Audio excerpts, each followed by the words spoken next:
दोस्तों, अगर तुमने आज कंट्रोल करना सीख लिया तो आने वाला कल तुम्हारा होगा। जी हाँ दोस्तों, अगर तुम सच में डिसिप्लिन, फोकस, पावरफुल माइंडसेट चाहते हो तो वीडियो को आखिरी तक देखिएगा, क्योंकि आज की बातें तुम्हारी सोच को बदल देगी। जी हाँ दोस्तों, आज मैं आपको बताने वाला हूँ ब्रह्मचर्य चैलेंज का 64 दिन का अनुभव। तो मैंने अपनी पूरी मन की बातें इस कॉपी पर लिख ली है, ये देखिए। और आज आपको यही पढ़ के बताना चाहूँगा दिन 64 का अनुभव। तो एक एक बातें सुनिएगा और समझिएगा, क्योंकि ये जो बातें मैं आपको बताता हूँ वो आपको कोई नहीं बताएगा। जी हाँ, तो ध्यान से सुनिएगा, एक एक बातें समझिएगा। सुनिएगा दोस्तों 64 दिन हो गए हैं और अब मुझे एक चीज समझ आने लगी है।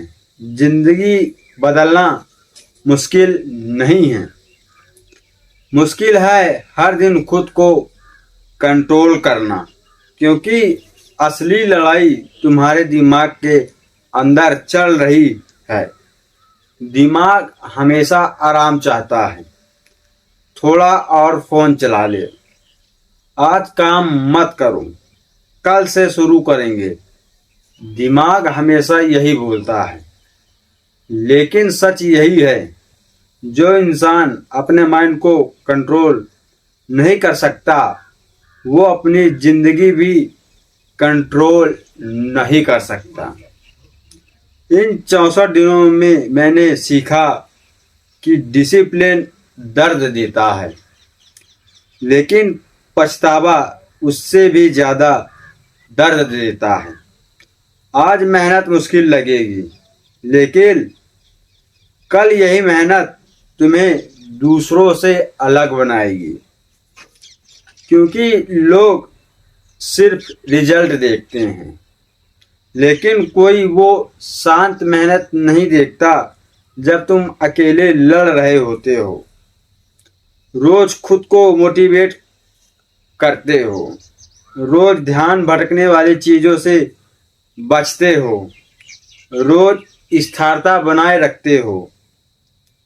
यही चीज़ें धीरे धीरे इंसान की चरित्र बनाती हैं। जी हाँ दोस्तों, और याद रखना, कॉन्फिडेंस बातें करने से नहीं आएगा।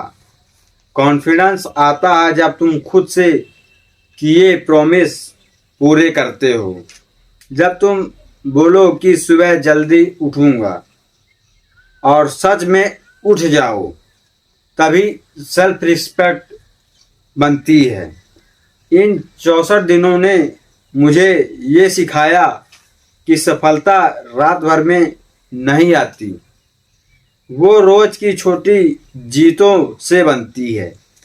तो अगर तुम जिंदगी बदलना चाहते हो तो दूसरों को खुश करना बंद कर दो, खुद को सुधार करना शुरू कर दो। छोटा शुरू करो, लेकिन रोज शुरू करो, क्योंकि एक दिन यही छोटा प्रयास तुम्हारी पूरी जिंदगी बदल देगी। आज दिन है 64।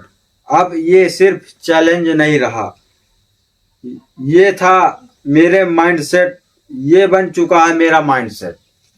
जी हाँ दोस्तों, ये रहा दिन 64 का अनुभव जो मैं आप लोगों को बताना चाहता रहा हूँ, क्योंकि ये जो बातें आपको मैं बताता हूँ वो आपको कोई नहीं बताएगा। और जिस तरह का मैं कंटेंट बनाता हूँ यूट्यूब पर, पहली बार ऐसा आदमी मैं हूँगा जो पढ़ आपको बताता।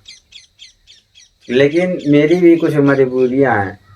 अब मैं एक चीज़ देखा हूँ, लोग सिर्फ रिजल्ट देखते हैं, मेहनत कोई नहीं देखता। अभी मैं आपको यहाँ का बैकग्राउंड दिखाऊंगा तो आप भी हैरान हो जाएंगे। और लोग सिर्फ मजाक उड़ा सकते हैं आपका, लेकिन अपने ऊपर से तुम कॉन्फिडेंस मत हारना, चाहे कुछ भी हो जाए। मैंने लिया है 1 साल का चैलेंज, आज दिन है 64। और ऐसे स्टेप बाय स्टेप बढ़ता रहूँगा लोगों की बातों को नज़रअंदाज करके। हाँ, यदि आप लोग भी बढ़ना चाहते हो तो लोगों की बातों पर बिल्कुल ध्यान देना छोड़ना पड़ेगा। यदि फिर भी लोग परेशान करते हैं तो आप प्रेमानंद महाराज की वीडियो देखिए, काने में ठेपी लगा लीजिए, अपने आप में खुश रहना आप सीख जाएंगे गारंटी के साथ। क्योंकि उनकी वाणी सीधे दिल में लगती है, दिमाग में लगती है। और तुम कहीं भी जाओगे कुछ भी करोगे तो बाबा जी बताते रहेंगे अरे ये गलत है ये सही है।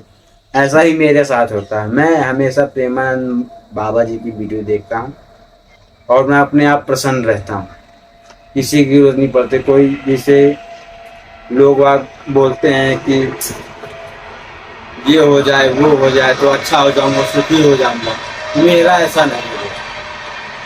जो है उसी में संतुष्ट हूँ। और मैंने ये चीज समझ ली है, यदि मैं चाय रखता हूँ तो मेरे से बढ़कर भी किसी के पास है वो चीज।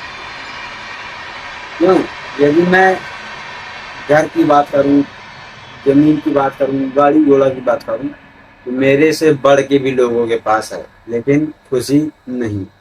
खुशी तब मिलेगी आपको जब आप अपने मन को कंट्रोल कर लेंगे, चाहों से बचेंगे। क्योंकि दिमाग एक पल में बदल जाता है। वो हमेशा यही कहता है अरे ये तो अच्छी है, मस्त घर है, मस्त गाड़ी है, मस्त घोड़ा है, मस्त पैसा। मन हमेशा चाहता है पैसा मिले, पैसा पैसा पैसा, और पूरा जीवन निकाल देता है पैसे में, जैसे मैं भी निकाल रहा हूँ। वैसे मेरे पापा भी कहते हैं पैसा में ध्यान दे, जिसके पास ज़्यादा पैसा उसकी इज्जत। अब मैं यदि उनको बाबा जी की बात बताता हूँ, ज्ञान की बात बताता हूँ तो सीधे कह देते ये बहुत आसान है, इसके पास अकल नहीं, बच्चों जैसी दिमाग। ये बताइए। यदि आप लोगों को वीडियो पसंद आई हो तो चैनल को सब्सक्राइब करिएगा, न आई हो तो सीताराम कह के जाइएगा। जय श्री राम दोस्तों।